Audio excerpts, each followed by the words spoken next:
Hi everyone, welcome to the YouTube channel chemistry plus. आज की video में हम लोग क्लास 11 के फर्स्ट चैप्टर का सेकंड लेक्चर पढ़ने वाले हैं। फर्स्ट चैप्टर का हमारे पास नाम क्या था? Some basic concepts of chemistry. इससे पहले हम लोग एक लेक्चर पढ़ चुके हैं जिसमें हम लोगों ने सिर्फ समझा था, चैप्टर का बेस बनाया था। आज हम लोग इसके नोट्स भी बनाने वाले हैं।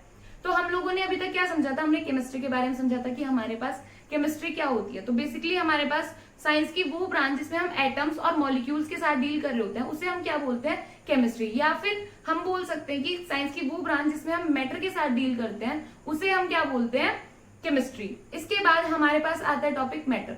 मैटर हम लोगों ने बताया था कि मैटर क्या होता है? हमारे आसपास यूनिवर्स में कोई भी ऐसी चीज जो कुछ ना कुछ स्पेस ऑक्यूपाई कर रही हो, अपना कुछ ना कुछ मास रख रही हो, उसे हम लोगों ने क्या बोला था? मैटर। तो हमारे आसपास यूनिवर्स में जितनी भी चीजें एग्जिस्ट करती हैं, जितनी भी चीजें हैं, उन्हें हम क्या बोलते हैं? मैटर। यानी कि हमारे पास फ्रिज है, टीवी है, या फिर हमारे पास ये बोर्ड है, पेन है, ये फोन है, या फिर हमारे पास लैपटॉप है, सब चीजें हमारे पास क्या है? मैटर। फिर हम लोगों ने मैटर को फर्दर दो क्लासेस में डिवाइड किया था, एक फिजिकल चेंजेस के बेसिस पे और एक केमिकल चेंजेस के बेसिस पे। फिर आगे उन्हें फिर से क्लासिफाई किया था डिफरेंट फेज में। अब हमारे पास सबसे पहले आएगी physical classification.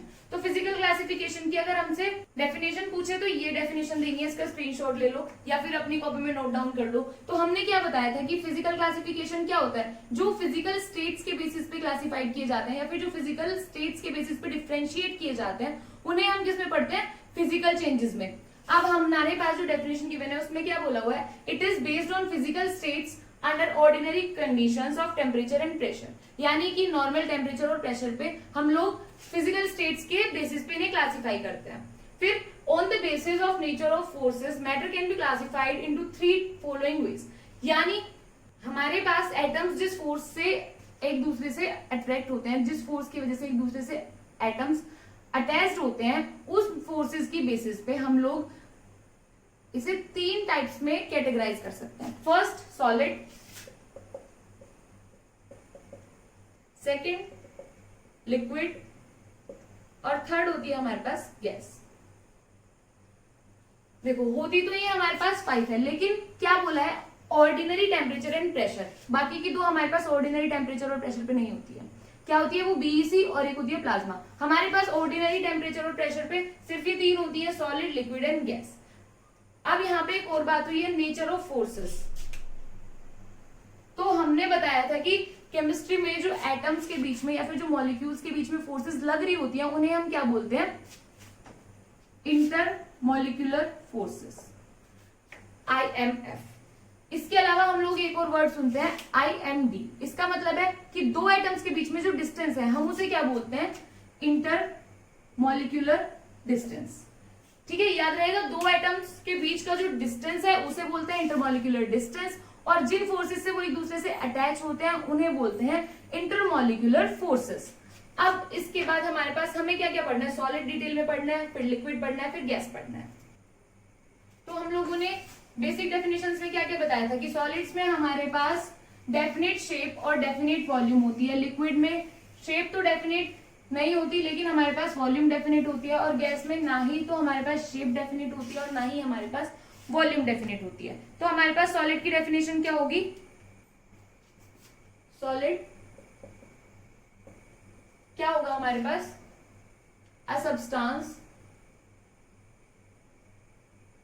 substance which possess definite volume and definite shape।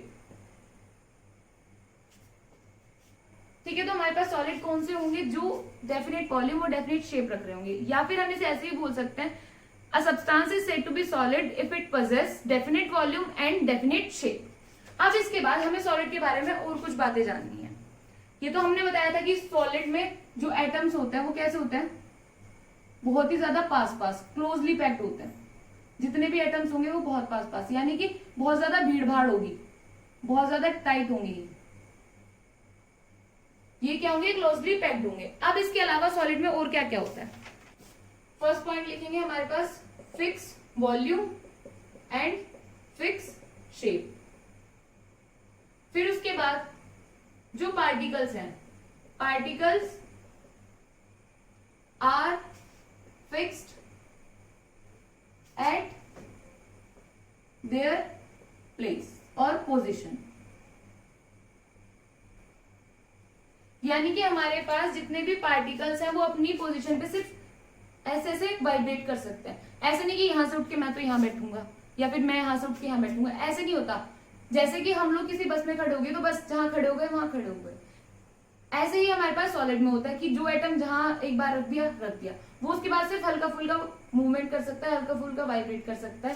पूरा ऐसे नहीं कि भाई यहाँ वहां घूमते फिर रहे ना, ऐसे नहीं होता सॉलिड में। फिर उसके बाद इंटरमॉलिक्यूलर फोर्सेस जो होती है हमारे पास वो कैसी होती है? हाई।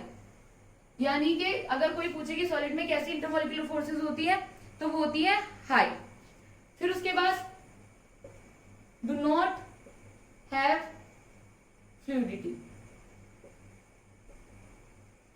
क्योंकि अपनी डेफिनेट शेप है, अपनी डेफिनेट वॉल्यूम है, तो फ्लूइडिटी तो हो ही नहीं सकती। उसके बाद क्या हमारे पास जो सॉलिड होता है वो होता है रिजिड। इसके अलावा पार्टिकल्स कैन ओनली वाइब्रेट, यानी कि अपनी पोजीशन पे फिक्स है, वाइब्रेट कर सकते हैं, मूव नहीं कर सकते। उसके अलावा we can not compress solids, यानी कि इस टाइप के जो सब्सटेंस होते हैं हम उन्हें कंप्रेस नहीं कर सकते। अगर हम सॉलिड्स के एग्जांपल्स देखें तो हमारे पास क्या होंगे? आयरन या फिर शुगर, और इसके अलावा हमारे पास वुड। ये सब क्या है? हमारे पास सॉलिड के एग्जांपल्स हैं। नेचर में भी हम लोग ये सब चीजें देखते हैं कि हम लोग इन्हें, कोई भी हमारे पास अगर मान लो लकड़ी का टुकड़ा है हम उसे कंप्रेस कर सकते हैं? नहीं कंप्रेस कर सकते, तो वो किस में आएगा? सॉलिड में। तो ये हमारे पास सॉलिड की डिफरेंट डिफरेंट क्वालिटीज थी, डिफरेंट डिफरेंट प्रॉपर्टीज थी। अब इसके बाद ऐसे ही हम लोगों को लिक्विड देखना है। तो जैसे हमारे पास सॉलिड की डेफिनेशन थी, ऐसे ही सेम टू सेम लिक्विड की है। A substance is said to be liquid if it possesses a definite volume but not a definite shape, यानी कि हमारे पास इसकी डेफिनेट वॉल्यूम तो है लेकिन शेप डेफिनेट नहीं है। ऐसे सब्सटेंस को किस कैटेगरी में रखा गया है? लिक्विड की। जैसे कि हमारे पास वाटर है, और इसके अलावा कोई भी जूस है या फिर ऑयल है, तो ये सब हमारे पास क्या है? लिक्विड। अब इसके अलावा लिक्विड की और क्या क्या प्रॉपर्टीज हो सकती है? जैसे हमने बताया था, अगर हमने यहां पे लिक्विड रख दिया तो लिक्विड के मॉलिक्यूल्स कैसे होंगे? थोड़ी दूर दूर। सॉलिड में तो क्लोजली पैक्ड थे, लिक्विड में थोड़ी दूर दूर होंगे, यानी सॉलिड के कंपैरिजन में तो ज्यादा दूर दूर होंगे लेकिन गैस के कंपैरिजन में थोड़े पास पास होंगे। अब यहाँ पे अगर इंटरमॉलिक्यूलर फोर्सेस की बात की जाए तो क्या होगा? क्या लिखेंगे हम? Particles are not held together with strong intermolecular forces, यानी कि हमारे पास जो लिक्विड के एटम्स हैं, जो लिक्विड में जो पार्टिकल्स प्रेजेंट है, वो स्ट्रॉन्ग इंटरमॉलिक्यूलर फोर्सेस के साथ अटैच नहीं होंगे। कैसे? वीक इंटरमॉलिक्यूलर फोर्सेस के साथ अटैच होंगे। उसके बाद पार्टिकल्स कैन मूव,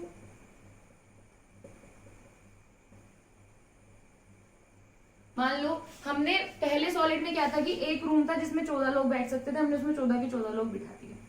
अब उसके बाद हम लोगों ने उसमें से क्या करा? 8 लोगों को बाहर भेज दिया, 6 को अंदर रहने दिया। वो क्या सीन हुआ हमारे पास लिक्विड का? अब वो अपनी 6 सीट की पे भी बैठ सकते हैं या फिर किसी और की वाली सीट पे भी बैठ सकते हैं। तो यही है कि हमारे पास लिक्विड में जो पार्टिकल्स है वो मूव कर सकते हैं। सॉलिड वाले सिर्फ वाइब्रेट कर सकते थे और लिक्विड वाले हमारे पास मूव कर सकते हैं। फिर उसके बाद इसमें फ्लूइडिटी होती है। देखा है ना, हमने पानी बोतल में कर लिया, बोतल से हमने अपने ग्लास में कर लिया, यानी कि इसमें फ्लूइडिटी होती है। फिर जैसे कि एग्जांपल में लिखा हुआ है वाटर, जूस, ऑयल कंप्रेसिबल होते हैं या नहीं? तो इसका आंसर क्या है? These particles are almost non compressible. ठीक है, ये इसकी प्रॉपर्टीज है, यानी यानी कि हमारे पास लिक्विड में क्या क्या होगा, डेफिनेट वॉल्यूम और इनडेफिनेट शेप होगी। इसके अलावा पार्टिकल्स मूव कर सकते हैं, फ्लूइडिटी होती है, पार्टिकल्स नॉन कंप्रेसिबल होते हैं, ऑलमोस्ट नॉन कंप्रेसिबल होते हैं, और पार्टिकल्स एक दूसरे के साथ थोड़ी सी वीक इंटरमोलिकुलर फोर्सेस के साथ अटैच होते हैं, यानी कि इनके जो पार्टिकल्स हैं उनमें इंटरमोलिकुलर डिस्टेंस थोड़ा ज्यादा होता है, और जो सॉलिड होते हैं उनमें क्या होता है, इंटरमोलिकुलर डिस्टेंस नहीं होता। अब अगर गैसेस की बात करें तो गैसेस में हमारे पास ना ही तो डेफिनेट वॉल्यूम होती है, ना ही डेफिनेट शेप होती है। वही हमारे पास लिखा हुआ है डेफिनेशन में, a substance is said to be gas if it neither possesses a definite volume nor a definite shape, यानी कि वो सब्सटेंस जिनके पास ना ही तो डेफिनेट वॉल्यूम होती है और ना ही डेफिनेट शेप होती है, उन्हें हम क्या बोलते हैं, गैसेस। गैसेस में क्या होता है, हमारे पास जो एटम्स हैं वो बहुत ज्यादा दूर दूर होते हैं, यानी कि अगर हमसे पूछा जाए कि हमारे पास इंटरमोलिकुलर फोर्सेस कैसी होती है गैसेस में, तो हम क्या बोलेंगे कि हमारे पास जो गैसेस में पार्टिकल्स प्रेजेंट होते हैं उनमें बहुत ज्यादा कम इंटरमोलिकुलर फोर्सेस होती है, यानी कि नेग्लिजिबल होती है ऑलमोस्ट, और इंटरमोलिकुलर डिस्टेंस क्या होता है, वो होता है बहुत ज्यादा, क्योंकि जब उनके बीच में इंटरमोलिकुलर फोर्सेस वर्क नहीं कर रही तो पार्टिकल्स क्या होंगे, दूर दूर रहेंगे, बहुत ज्यादा दूर दूर रहेंगे एक दूसरे से। इसके अलावा और गैसेस की प्रॉपर्टीज क्या क्या होती हैं, हमें ये तो पता चल गया कि neither possesses a definite volume nor a definite shape. फिर इसके बाद क्या होता है, वीक इंटरमोलिकुलर फोर्सेस। फिर इसके बाद क्या, high kinetic energy, highly compressible और हाई फ्लूइडिटी। तो हमसे पूछा जाएगी काइनेटिक एनर्जी सॉलिड, लिक्विड और गैस में से किसकी सबसे ज्यादा होती है, तो हमें क्या बोलना है कि हमारे पास गैस की जो काइनेटिक एनर्जी है वो सबसे ज्यादा होती है। अब सबसे ज्यादा इंटरमोलिकुलर फोर्सेस कहाँ होती है, सॉलिड में, उससे कम लिक्विड में, और गैस में सबसे कम। ऐसे ही इंटरमोलिकुलर डिस्टेंस सॉलिड में सबसे कम, लिक्विड में उससे ज्यादा, और इंटरमोलिकुलर डिस्टेंस हमारे पास गैसेस में सबसे ज्यादा होता है। आई होप आज आपको ये फिजिकल क्लासिफिकेशन अच्छे से समझ आ गए होंगे। इन सब डेफिनेशंस की आप लोग या तो नोट्स बना लो या फिर स्क्रीनशॉट ले लो, बाद में लिख लेना। इसके अलावा ऐसे ही हम लोग आगे के चैप्टर में भी पढ़ेंगे। इसके बाद हम लोग केमिकल क्लासिफिकेशन पढ़ेंगे, फिर उसके अंदर जो हमने homogeneous, heterogeneous, mixture, compound, elements ये सब पढ़े थे, इन सबको 1 by 1 पढ़ेंगे। आई होप वीडियो आप लोगों के लिए हेल्पफुल रही होगी। Thank you so much for watching.